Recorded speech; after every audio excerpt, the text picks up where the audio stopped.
మేము మంచి విద్యార్థులుగా ఎలా ఉండాలి, అంటే మేము మంచి విద్యార్థులుగా ఉండాలంటే ఏం చేయాలి అనేటువంటి ఆలోచన చాలామంది స్టూడెంట్స్లోకి వస్తూ ఉంటుంది. జనరల్గా నేను ఒకరోజు ట్యూషన్లో ఈ యొక్క టాపిక్ పైన మాట్లాడుతున్నప్పుడు ఒక స్టూడెంట్ నాతో అన్నమాట ఏంటంటే, సార్ జస్ట్ ఈరోజు మార్నింగ్ నేను దాని గురించి ఆలోచిస్తున్నాను, సో మీరు అదే టాపిక్ పైన ఈరోజు మాట్లాడారు సార్, ఇది చాలా నాకు యూజ్ఫుల్గా ఉంది, నాకు చాలా బాగా పనికి వస్తుంది సార్ అని చెప్పి తను అన్నారనమాట. అయితే ఇలాగే చాలామంది విద్యార్థులు ఆ ఆలోచన ఉంటుంది, కానీ వారికి సరైన గైడెన్స్ లేక ఏం చేయాలో తెలియని పరిస్థితుల్లో ఒక్కొక్కసారి వాళ్ళు ఏం చేస్తారంటే మిస్లీడ్ అయిపోతూ ఉంటారు. సో అందుకని ఈ యొక్క వీడియోని ప్రతి ఒక్కరూ చూడండి, పేరెంట్స్ చూడవచ్చు, అలాగే వాళ్ళ యొక్క పిల్లలు కూడా చూడవచ్చు, ఎందుకంటే ఇది అందరికీ పనికి వచ్చేటువంటి ఒక టాపిక్ అనమాట. సో ఒక మంచి విద్యార్థిగా ఉండాలంటే ఏం చేయాలో దానికి నా దగ్గర ఒక 7 పాయింట్స్ ఉన్నాయి. ఈ 7 పాయింట్స్ పైన ఈ వీడియోలో నేను మాట్లాడతాను. సో 1 by 1 ఒక్కొక్క పాయింట్ గురించి మనం డిస్కస్ చేద్దాం.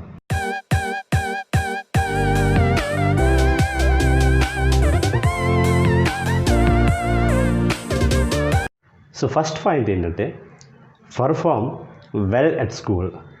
ఇది ప్రతి స్టూడెంట్ గుర్తుపెట్టుకోవాల్సినటువంటి ఒక విషయం. ఎందుకంటే మన యొక్క ఒక స్టూడెంట్ యొక్క ప్రతిభ ఎక్కడ తెలుస్తుందంటే తను స్కూల్లో ఇచ్చినటువంటి పర్ఫార్మెన్స్ పైనే ఆధారపడి ఉంటుంది, అవునా? ఎందుకంటే స్కూల్లో ఆ స్టూడెంట్ ఎలాంటి పర్ఫార్మెన్స్ ఇస్తున్నాడో దాన్ని బట్టి ఆ స్టూడెంట్ యొక్క క్యారెక్టర్ని అందరూ కూడా చూస్తారు. సో అందుకని ఖచ్చితంగా మనం స్టూడెంట్స్ అయిన ప్రతి ఒక్కరు తప్పకుండా ఈ విషయాన్ని గుర్తుపెట్టుకోండి. ఏంటంటే మన యొక్క పర్ఫార్మెన్స్ అనేది ఎప్పుడూ కూడా తక్కువ స్థాయిలో ఉండకుండా చూసుకోవాలి. మనం ఖచ్చితంగా మంచి పర్ఫార్మెన్స్ ఇచ్చే ప్రయత్నము చేయాలి, పర్టికులర్గా స్కూల్లో, ఓకేనా? అయితే ఈ మధ్యకాలంలో ఈ జనరేషన్లో స్టూడెంట్స్ మధ్య లేదా స్టూడెంట్స్లో వచ్చేటువంటి ఆలోచన ఏంటంటే పోటీతత్వం అనేది తగ్గిపోయింది. ఎలా అంటే నీకు పర్ఫార్మెన్స్ ఇవ్వాలంటే మంచి పర్ఫార్మెన్స్ మీరున్నటువంటి సర్కిల్లో మీరు ఇవ్వాలంటే మాత్రం ఖచ్చితంగా మీరు మీ చుట్టూ ఉన్నటువంటి విద్యార్థులతో పోటీ పడాలి. సో అలా పోటీ పడగలిగినప్పుడే మీరు ఖచ్చితంగా గుడ్ పర్ఫార్మెన్స్ అనేది ఇవ్వగలుగుతారు. ఓకే, ఎందుకు ఈ మాట చెప్తున్నానంటే ఈ మధ్యకాలంలో స్టూడెంట్స్ ఏమొచ్చి పోటీతత్వాన్ని ఇస్తున్నారు. ఎలాంటి విషయాలు అంటే ఎడ్యుకేషన్ పక్కన పెట్టేసి మా డాడీ దగ్గర బైక్ లేదు, కానీ మా ఫ్రెండ్ ఆఫ్ డాడీ దగ్గర మాత్రం బైక్ ఉంది. సో కంపారిజన్ అనేది ఈ విధంగా ఉంది. నెక్స్ట్ రెండో విషయం ఏంటంటే పక్కింటి వాళ్ళ దగ్గర కారు ఉంది, మా దగ్గర లేదు. ఇక్కడ పోటీతత్వం. కానీ ఎడ్యుకేషన్ విషయానికి వస్తే ఏ ఒక్కరు కూడా పోటీ పడతాము, లేకపోతే మా ఫ్రెండ్స్తో పాటు నేను పోటీ పడతాను, సో ఏమో వాళ్ళు రీచ్ కాలేకపోయినా కొంతవరకు అయినా సరే నేను ప్రయత్నించి మంచిగా నేను సక్సెస్ని సాధించగలనేమో అనేటువంటి ఆలోచన ఈ మధ్యకాలంలో స్టూడెంట్స్లో లోపంలో ఉంది. సో ఖచ్చితంగా ఒకవేళ మీరు విద్యార్థి అయితే మాత్రం if you are a student, please remember these things. ఖచ్చితంగా మీ యొక్క పర్ఫార్మెన్స్ అనేది స్కూల్లో చాలా బాగా ఉండాలి. అలా ఉన్నప్పుడే మీరు ఒక మంచి విద్యార్థిగా ఉండగలరు. ఎడ్యుకేషన్ విషయంలో పోటీ పడండి, కానీ థింగ్స్ విషయంలో, అంటే వరల్డ్ థింగ్స్ విషయంలో మీరు ఎక్కడ కూడా పక్క వారితో కంపారిజన్ చేసుకోవద్దు. ఖచ్చితంగా ఎడ్యుకేషన్ విషయంలో కంపేర్ చేసుకోండి. ఒకవేళ నీకు వాళ్ళని రీచ్ అవ్వగలిగే కెపాసిటీ ఉంటే మాత్రం తప్పకుండా ఆ దిశగా ప్రయత్నించు, నీకు సక్సెస్ అనేది వస్తుంది. ఓకే, ఇక్కడ సెకండ్ పాయింట్ మనం గుర్తుపెట్టుకోవాల్సింది ఏంటంటే బీ ఒబీడియంట్. ఈ మధ్యకాలంలో స్టూడెంట్స్లో చాలా వరకు మిస్ అవుతుంది ఏంటంటే ఒబీడియన్స్. ఎందుకంటే నేను చాలామంది స్టూడెంట్ని చూస్తున్నాను, అంటే మేము ఎడ్యుకేషన్ తీసుకునేటప్పుడు, అంటే మేము చదువుకుంటున్న రోజుల్లో మా టీచర్స్ ఎవరైనా సార్స్ ఎవరైనా మాకు ఎదురు పడితే మేము ఒక పక్కకి వెళ్ళి దాక్కునేవాళ్ళం. సో అంత భయం ఉండేది. సో ఈ భయం వల్ల ఒక ప్లస్ పాయింట్ ఉంది, ఒక మైనస్ పాయింట్ ఉంది. టీచర్ మీద గౌరవం ఉండేది, గౌరవం కన్నా ఎక్కువ ఏంటంటే భయం వల్ల టీచర్ మీద ఒక్కోసారి కోపం కూడా వచ్చేసేది. ఎడ్యుకేషన్ పట్ల దృష్టి కూడా పెట్టలేకపోయేవారు. నేనైతే పర్టికులర్గా మా మ్యాథ్స్ టీచర్, మా మ్యాథ్స్ సార్స్ ఉంటారు కదా, సో వాళ్ళ మీద ఉన్న భయం వల్ల నేను మ్యాథ్స్ సరిగ్గా నేర్చుకోలేకపోయాను. సో ఖచ్చితంగా టీచర్ మీద అనేది భయం అనేది ఉండకూడదు, కానీ రెస్పెక్ట్ అనేది ఉండాలి. సో ఈ మధ్య కాలంలో స్టూడెంట్స్లో ఇది మిస్ అవుతుంది. ఎందుకంటే నేను చాలా విషయాలను అబ్జర్వ్ చేస్తూ ఉంటాను. ఈ అబ్జర్వ్ చేస్తున్నటువంటి ఈ వేలో జరిగినటువంటి కొన్ని ముఖ్యమైన వాటిలో ఒక విషయాన్ని నేను మీకు ఇప్పుడు చెప్తాను. అదేంటంటే, ఒకసారి నేను ట్యూషన్ చెప్తున్నప్పుడు ఒక న్యూ స్టూడెంట్ నా దగ్గరికి జాయిన్ అయ్యారనమాట. సో ఆ స్టూడెంట్ 4th నుంచి 5th క్లాస్కి చేంజ్ అవ్వాల్సి ఉంది. సో ఈ పీరియడ్లో నేను అతనికి ట్యూషన్ చెప్పాల్సినటువంటి సిచ్యువేషన్ వచ్చిందనమాట. సో నేను తనని మొత్తం అబ్జర్వ్ చేస్తే తనకు ఆల్ఫాబెట్స్ అయినటువంటి A to Z వరకు తప్పితే మరి ఇంకా వర్డ్ నాలెడ్జ్ కానీ మ్యాథమెటికల్ నాలెడ్జ్ కానీ అంతగా లేదు. అయితే నేను అబ్జర్వ్ చేసి ఇప్పుడు ఏం చేయాలి, ఇప్పుడు తనకి మొదటి నుంచి బాగా బేసిక్స్ నుంచి వర్డ్స్ ఇచ్చి కొన్ని వర్డ్స్ని కొత్త వర్డ్స్ని నేర్పించి చిన్న చిన్న వర్డ్స్ నేర్పించి అప్పుడు నేను పెద్ద వర్డ్స్ నేర్పించాలి, అవునా? సో ఎగ్జాక్ట్ నేను అదే పని ప్రారంభించాను. అయితే నేను ప్రారంభించినటువంటి ఒక 20 to 25 డేస్ బిట్వీన్, అంటే ఈ మధ్యలో ఒకరోజు తను సిస్టర్ అంట ఎవరో తనకు నేను ఇచ్చిన వర్డ్స్ కింద డౌన్గా ఏం చేశారంటే ఇంగ్లీష్లో ఇలా రాశారు. తనేంటంటే తను 7th క్లాస్ చదువుతున్నారంట. ఆ విషయం కూడా నాకు తర్వాత నేను ఆ యొక్క స్టూడెంట్ అడిగితే చెప్పారు. తను ఏమని రాశారంటే, sir my brother is not a kid, your teaching small words, please give big words, are you crazy or mad అని చెప్పి కింద రాసిన తను రాసిన విధానంలోనే నేను మీకు చెప్పాను, ఓకేనా? అలా రాసింది. సో అలా రాసి నేను చూసి అరే ఒక టీచర్కి ఒక స్టూడెంట్కి ఏం చెప్పాలో టీచర్కి తెలుస్తుందా, లేకపోతే ఆ స్టూడెంట్ తాలూకా పేరెంట్కే బాగా తెలుస్తుందా అని నేను ఆలోచించడం మొదలుపెట్టాను.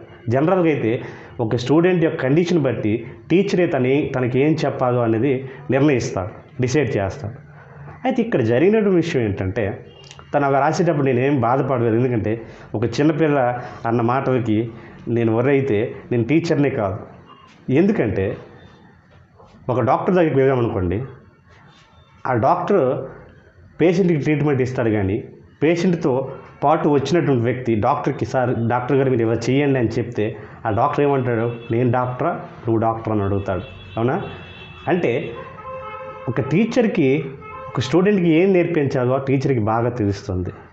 సో భవిష్యత్తు తన చిన్నపిల్ల అయినా అవ్వచ్చు, కానీ ఇక్కడ మనం గమనించాల్సిన విషయం ఏంటంటే షీఈస్ ఇన్ డేంజరస్ కండిషన్. అంటే తనకు నిజంగా చెప్పాలంటే ఒబీడియన్స్ అనేది లేదు. ఒక టీచర్ని are you crazy or mad, fool అని కూడా అన్నదండి. ఆ విషయం నీకు చెప్పలేదు. సో రాసింది అక్కడ. సో అంటే ఎంత పరిస్థితి దిగజారిపోయారో చూడండి. స్టూడెంట్స్ ఎలా తయారయ్యారంటే టీచర్ యొక్క కెపాసిటీని, లేకపోతే టీచర్ యొక్క లెవెల్స్ని తగ్గించేటువంటి ప్రయత్నం చేస్తూ ఉన్నారు. స్టూడెంట్ ఇంకా లెర్నింగ్ స్టేజ్లో ఉంటాడు. టీచర్ అంటే మీకన్నా బాగా నేర్చుకొని మీకు ఎడ్యుకేషన్ ఇవ్వాలనేటువంటి ఆలోచన కలిగినటువంటి ఒక వ్యక్తి. సో ఎప్పుడు కూడా ఒక టీచర్ విషయమే కాదు, పేరెంట్స్ విషయంలో కూడా ఎప్పుడు కూడా మనం డిసొబీడియన్స్ అనేది మనం చూపించకూడదు. ఈ విషయాన్ని చాలా జాగ్రత్తగా గుర్తుపెట్టుకోండి, okay? Third one, speak in English. ఇది కూడా ఒక విధంగా చెప్పాలంటే ఒక ఇంపార్టెంట్ పాయింటే. ఎందుకంటే మనం ఇంగ్లీష్లో మాట్లాడినప్పుడు ఎదుటివాడు చూసేవారు ఏంటంటే మనల్ని కొంచెం డిఫరెంట్గా చూస్తారు. తెలుగులో మాట్లాడిన వ్యక్తికి ఇంగ్లీష్లో మాట్లాడిన వ్యక్తికి మధ్య డిఫరెన్షియేషన్ ఉంటుంది. తెలుగులో మాట్లాడడం అనుకోండి, ఇది మన యొక్క లోకల్ లాంగ్వేజ్ కాబట్టి దాన్ని పెద్దగా ఎవరు పట్టించుకోరు. But in the same position మన ఇంగ్లీష్లో మాట్లాడామనుకుందాం, అప్పుడు ఏమవుతుందంటే చూసేవాళ్ళు, అబ్బా ఈ యొక్క స్టూడెంట్ చాలా ఈ పిల్లోడు చాలా బాగా మాట్లాడుతున్నాడు, అబ్బా ఇంగ్లీష్లో ఎక్కడ చదువుతున్నాడో ఏంటో. సో ఇక్కడ కూడా మీ యొక్క పర్ఫార్మెన్స్ అనేది బయటపడుతుంది అనమాట. సో ఇందాక ఫస్ట్ పాయింట్ చెప్పాను కదా, పర్ఫామ్ వెల్ అట్ స్కూల్ అన్న. సో అక్కడ మనం కరెక్ట్గా కానీ పర్ఫామ్ చేయగలిగితే ఆ పర్ఫార్మెన్స్ బయట కూడా మనం ఇవ్వగలం. సో ఇంగ్లీష్ ఇప్పుడు కూడా మాట్లాడడానికి చాలా వరకు ప్రయత్నించండి, okay? Fourth one, always be present in the class. ఇది ఈ మధ్యకాలం స్టూడెంట్స్ అయితే ఖచ్చితంగా గుర్తుపెట్టుకోవాల్సిన విషయం. ఎందుకంటే ఇప్పుడు స్టూడెంట్స్ ఎలా ఉన్నారంటే చదువు మీద కంటే ఇతర అంశాల మీద అంటే ఎడ్యుకేషన్కి నన్ అదర్ దెన్ ఎడ్యుకేషన్ అంటే ఎడ్యుకేషన్ కాకుండా ఇంకే విషయంలోనైనా సరే దృష్టి పెట్టడానికి ముందు చూపిస్తున్నారు. కానీ ఎడ్యుకేషన్ విషయానికి వస్తే మాత్రం వాళ్ళు ఇంట్రెస్ట్ చూపించే ప్రయత్నం చేయట్లా. ఇక్కడ మనం అబ్జర్వ్ చేయాల్సిన విషయం ఏంటంటే మనం ఖచ్చితంగా ఎప్పుడు కూడా క్లాస్ బంక్ చేసే ప్రయత్నము చేయకూడదు. ఎందుకంటే చాలామంది స్టూడెంట్స్ ఏం చేస్తారంటే స్కూల్కి వెళ్తున్నాము లేకపోతే కాలేజ్కి వెళ్తున్నామని చెప్తారు, కానీ నిజానికైతే వెళ్ళరు. ఫ్రెండ్స్తో బయట తిరగడం, లేకపోతే సినిమా హాల్కి వెళ్ళి సినిమాలు చూడటం. సో ఇలాంటి ఆలోచన కలిగి ఉంటారన్నమాట. సో ఎక్కువ దానికి ప్రిఫరెన్స్ ఇస్తూ ఉంటారు. అయితే ఒకవేళ మనం అనుకోవచ్చు ఏంటంటే ఎవరు చూస్తున్నారులే, టీచర్ చూస్తారా ఏంటి, లేకపోతే మా అమ్మ నా ఇంటి దగ్గర ఉన్నారు వాళ్ళు చూస్తారా ఏంటి అని మనం అనుకోవచ్చు. వాళ్ళ యొక్క కళ్ళు కప్పేస్తున్నాం అనేటువంటి భ్రమలో మనం ఉండొచ్చు. బట్ ఒక విషయం మాత్రం మనం గుర్తుపెట్టుకోవాలి ఏంటంటే నెవర్ మనం ఎవరిని మోసం చేయలేము. ఒకవేళ నీకు నువ్వే ఎవరికి తెలియకుండా చెడ్డ పనులు చేస్తున్నావంటే నిన్ను నువ్వే మోసం చేసుకుంటున్నావు. జాగ్రత్త. ఖచ్చితంగా ఈ విషయంలో చాలా జాగ్రత్తగా ఉండాలి. మనం ఎవరిని మోసం చేయలేం, మనమే మోసం చేసుకుంటున్నాం అన్న విషయం మనం గుర్తుపెట్టుకోవాలి. ఒకవేళ ఈ వీడియో చూస్తున్నటువంటి నీవు లేకపోతే మీరు ఒక స్టూడెంట్ అయితే మాత్రం తప్పకుండా ఈ విషయంలో చాలా జాగ్రత్తగా ఉండండి. మీరు కాలేజ్ అంటే కాలేజ్కి వెళ్ళండి, స్కూల్ అంటే స్కూల్కి మాత్రం వెళ్ళండి. అంతకు మించి ఆ పేరు చెప్పి బయటికి వెళ్తున్నారంటే మాత్రం యువర్ ఇన్ డేంజరస్ కండిషన్. ఈ విషయంలో చాలా జాగ్రత్తగా ఉండండి. ఈ విషయంలో ఎక్కువ మిస్లీడ్ అయ్యేది ఎవరంటే ఈ యొక్క ఇంటర్ అండ్ డిగ్రీ స్టూడెంట్స్ మాత్రమే ఎక్కువ ఈ యొక్క విషయంలో మిస్లీడ్ అవుతూ ఉంటారు. స్కూల్ పిల్లలు కూడా ఈ మధ్యకాలంలో మొదలు పెడుతున్నారు. నేను చాలామందిని అబ్జర్వ్ చేస్తున్నాను కూడా. So be careful before you want do something which is against to your rules. Okay. 5th point ఏంటంటే do the homework regularly. So ఈ మధ్య కాలంలో స్టూడెంట్స్ అయితే మాత్రం ఫ్రీ ఫైర్, పబ్జీ ఇలాంటి గేమ్స్ ఆడడానికి ఇచ్చిన ప్రయారిటీ హోంవర్క్స్ రాయడానికి మాత్రం ఎట్టి పరిస్థితులు ఇవ్వటం లేదు. ఇది చాలా వరకు నేను గమనించినటువంటి మేజర్ ఇష్యూ అనమాట. ఎందుకంటే పిల్లలు ఇప్పుడు ఎలా తయారయ్యారంటే ఎక్కడ ఫ్రీ టైం దొరుకుతుందా మొబైల్ పట్టుకొని ఫ్రీ ఫైర్ లేకపోతే పబ్జీ ఆడుకుందాము అనే ఆలోచన ధోరణిలో ఉన్నారు తప్పితే అరే ఈ వర్క్ చేసేసి సార్ దగ్గర గుడ్ ఇంప్రెషన్ తీసుకుందాం అనేటువంటి ఆలోచన ఎవరిలో కూడా లేదు. సో స్టూడెంట్స్ వర్క్ని మనం ఎప్పుడు కూడా బర్డెన్గా ఫీల్ అవ్వకూడదు. కాకపోతే వర్క్స్ తక్కువ ఉండి కూడా అది కూడా చేయడానికి నువ్వు ఒక సోమరితనంగా ఉంటున్నావంటే, లేకపోతే గేమ్స్ ఆడటానికి ఇచ్చిన ప్రయారిటీ వర్క్ చేయడానికి ఇవ్వట్లేదంటే అది చాలా డిఫికల్ట్ కండిషన్ అన్నమాట. సో ఖచ్చితంగా ఈ విషయంలో మీరు జాగ్రత్తగా ఉండాలి. ఇచ్చిన వర్క్ని పర్ఫెక్ట్గా చేసేటువంటి ప్రయత్నము చేయండి. సో చేసినాక ఒకవేళ టైం ఉంటే అది మీ ఇష్టం. సో కాకపోతే నాది ఒక చిన్న మనవి ఏంటంటే ప్రతి ఒక్కరు కూడా please be far to PUBG and free fire. ఈ రెండు గేమ్స్ కూడా ఖచ్చితంగా మీరు దూరంగా ఉండాలి. ఎందుకంటే వీటి వల్ల ఎంతోమంది నష్టం అయిపోతున్నారు. ఆఖరికి పిచ్చివాళ్ళు అయిపోయిన వాళ్ళు ఉన్నారు, చనిపోయిన వాళ్ళు కూడా ఉన్నారు. So it is my request, humble request to each and every student. Or ఒకవేళ పెద్దవాళ్ళు అయినా సరే ఆడుతున్నా సరే ఖచ్చితంగా ఈ విషయంలో చాలా జాగ్రత్తగా ఉండండి. 6th point cultivate self discipline, అంటే స్వీయ క్రమశిక్షణ. ఇది ఒక స్టూడెంట్ విషయంలో కాదు, ప్రతి ఒక్కరి విషయంలో కూడా అత్యంత ప్రాముఖ్యమైనటువంటి విషయం. సో ప్రతి ఒక్కరు కూడా ఒక విషయం గుర్తుపెట్టుకోండి, మనం ఎప్పుడు కూడా సెల్ఫ్ డిసిప్లిన్ అనేది కలిగి ఉండాలి. ఎందుకంటే మనం ఎవరి కంట్రోల్లోనూ ఉండేదానికంటే మన కంట్రోల్లో మనం ఉండటం అనేది చాలా అవసరం. ఒకరు మనల్ని కంట్రోల్ చేసేటువంటి పరిస్థితిలో మనం ఉండకూడదు, ఖచ్చితంగా ఉండకూడదు. ఎందుకంటే వాళ్ళకు నచ్చినట్టుగా మనం మార్చుకుంటారు, కానీ మనకు నచ్చినట్టుగా మనల్ని ఉండనివ్వరు. ఫర్ ఎగ్జాంపుల్ ఒక టీవీ రిమోట్ నీ దగ్గర ఉందనుకో, ఆ టీవీలో ఏ ఛానల్ కావాలంటే నువ్వు ఆ ఛానల్ మార్చుకోవచ్చు. అది వేరొకరి చేతిలో ఉందనుకోండి, అప్పుడు నీకు నచ్చిన ఛానల్ వాళ్ళు పెడితేనే నువ్వు చూడాలి తప్పితే నువ్వు అనుకున్నా సరే చూడలేవు. అవునా? ఇది కూడా అంతే. మనం సెల్ఫ్ డిసిప్లిన్ అనేది కలిగి ఉండకపోతే మనం ఖచ్చితంగా చాలా డేంజరస్ పొజిషన్కి వెళ్ళిపోతాం. ఎందుకంటే మనం కంట్రోల్లో ఉంచుకోలేం, వేరొకరు మనల్ని కంట్రోల్ చేస్తూ ఉంటారు కాబట్టి. So students, please learn how to be discipline by your own. అంటే నీకు నువ్వుగా ఎలా డిసిప్లిన్గా ఉండాలో నేర్చుకో. లేకపోతే నీ కంట్రోల్లో లేకపోతే వేరే వాళ్ళు నిన్ను కంట్రోల్ చేస్తున్నారనుకో, ఖచ్చితంగా నీ లైఫ్ని నువ్వు ఎస్టిమేట్ చేయలేవు. సో ఈ విషయంలో చాలా జాగ్రత్తగా ఉండండి. సో సెల్ఫ్ డిసిప్లిన్ అనేది మెయింటైన్ చేయండి. ఎవరో చెప్పే వరకు ఒక పని చేయకుండా ఉండకండి. అంటే ఎవరో అమ్మ నాన్న లేకపోతే టీచరు చెప్తే చేస్తాను అనేటువంటి ఆలోచన మీరు రానివ్వకండి. మీరుగా ఒక పని చేయాలి అని నిర్ణయించుకోండి, ఆ పని చేసేయండి, తర్వాత ఇంకేమైనా చేయండి. అంతేగాని ఒకరు చెప్పేంత వరకు ఎదురు చూస్తారంటే నీ దగ్గర సెల్ఫ్ డిసిప్లిన్ లేదు అన్నమాట. సో ఒకసారి ఆలోచించు, నువ్వు నీ యొక్క కంట్రోల్లో ఉన్నావా లేకపోతే నిన్ను వేరొకరు కంట్రోల్ చేస్తున్నారా? Okay. 7th point, maintain your time. అంటే సమయాన్ని పాటించడం. అంటే సమయపాలన అనేది ప్రతి మనిషికి కూడా అవసరం. ఎందుకంటే మనం ఒక పద్ధతి ప్రకారం వెళ్ళకపోతే ఆ డేలో నువ్వేం చేసావో నీకు తెలియదు. మొత్తం ఈ యొక్క బ్రెయిన్ అంతా కూడా క్లమ్జీగా ఉంటుందన్నమాట. అంటే కొంచెం కన్ఫ్యూజన్గా ఉంటాం.